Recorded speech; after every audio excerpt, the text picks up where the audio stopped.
Our car club used to host a thing up in Anniston once or twice a year, and always trying to open it up to different car clubs. And we had a good friend of ours who was in the Lincoln Car Club, and so we invited some members of the Lincoln Car Club, and a gentleman came up from South Georgia. When I drove up, he came run over to, say hello to me, and he was impressed with the car that I was driving, and we got talking about cars, and he asked me what other cars I had, and I told him which ones I had, and he said, well, I just bought an executive sedan. I said, really? I said, the green and white, the serial number 1405, and he said, can't remember about the serial number, but the car, I believe it's supposed to be a green and white.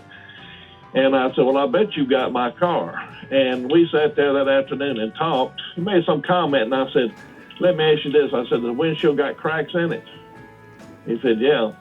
I told him how that had come about. And as we were sitting there talking about the car, it dawned on me, I reached in my pocket and had a set of keys, took one off of it, and I handed it to him. I said, let me tell you this. I said, if this key fits the trunk of that car, I'm coming after my car. And he said, well, I don't know if I want to sell it. I said, if that key fits the trunk, you don't have a choice. Okay, so he called you and said that the key fit, is my guess. He did. He called me the next night and said, I just want to let you know.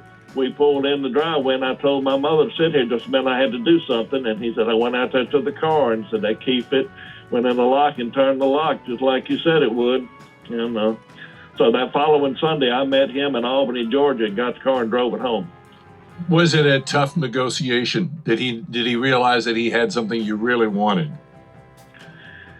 He didn't break the price any, but I think at that point I would have cared, And he really, all in all, it was a pretty decent price for the car. I got the car in a brand new windshield that he had already found, and went with it. And the car was drivable, and it made it home.